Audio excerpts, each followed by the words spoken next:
So even though these sleeping bags will keep us nice and toasty, they'll hold in our body temperature, if we don't have any insulation between them and the ground, we're going to get super cold. So what we need to pack is some form of sleeping mat. Now we've got a couple of different types of sleeping mat that we can use. We've either got a foam mat or we've got an air mat. The difference is very clear when it comes to the size and how they pack down, but also the thickness and the insulation level as well when it comes to actually using them. So foam mats are generally a lot cheaper. You can usually attach them to the outside of your bag. I'd highly recommend sticking some waterproof cover over them though if they're on the outside of your bag and it's going to get wet, because the last thing you want to do is just go and stick a wet sleeping mat in your tent, especially if you've got a down sleeping bag without a bivy bag on top. So having some form of waterproof cover over the top to then attach it to the outside of the bag is going to be very beneficial. If you've got an air mat, the benefit of these is you can pack them away in your bag, no problem whatsoever. They're super small, lightweight, and they actually provide a lot of insulation. So I'm going to show you how thick this is once I've blown it up.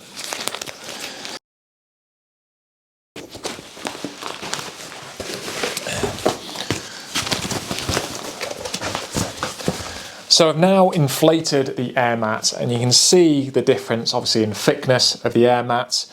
Now the foam mat will provide a good amount of insulation and they are very nice in terms of levels of comfort and they cover over really well on flat ground. However, if there's more bumps and sharp rocks, you tend to feel them a lot more in a foam mat. Whereas an air mat, because it's so thick, you can generally get away with a lot worse ground. Now one of the downsides to one of these mats is clear that if it gets punctured, then you're going to have a very cold night. And what tends to happen with some of them is they'll start to deflate through the night. So you'll wake up halfway through the night and you'll have to then get off your mat, blow it back up again to the full volume and then get back on it to try and stay warm again. If you do have a puncture, they do come with repair kits, so you can actually repair them and crack on and use them, but obviously that's just something to consider. Whereas a nice foam mat, you've got no problems with that. It's not going to puncture and cause any problems. It's nice and robust, you know it's going to work. You don't have to blow it up, you just literally get to your tent, throw it in there and you're good to go. Now you can use these together if you wanted to.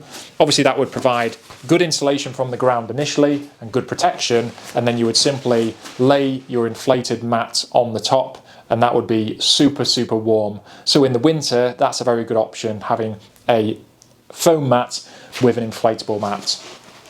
Now inflatable mats do basically come at different standards in terms of how much insulation they provide. Some are a lot thinner and they're not so good for winter conditions. I've gone for one of the NeoAir, basically the thickest ones that you can get.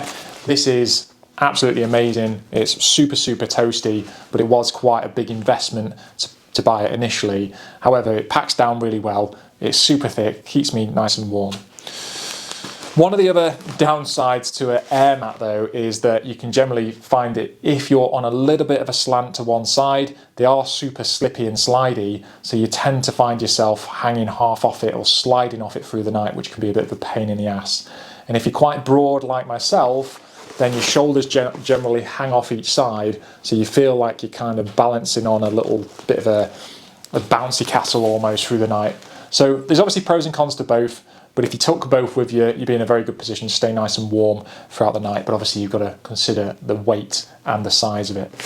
But that's your air mats. And I generally like to take a little inflatable pillow as well. Just provides that extra bit of comfort. And all you do is obviously blow it up.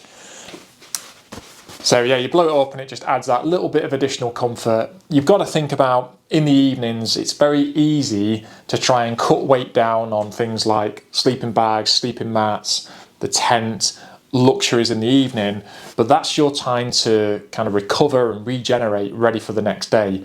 So if you've got a multi-day expedition where you're out for 3-4 days, or maybe even longer, you certainly want to weigh up whether it's worth ditching the comforts or whether it's worth taking them, having a good night's sleep and being able to crack on the following day, because sleep is so flipping important. If you have crap sleep throughout your expedition, it's going to negatively impact how you operate on the hill, how you manage your overall safety and well-being. So definitely something to consider, making sure that you're comfortable through the night.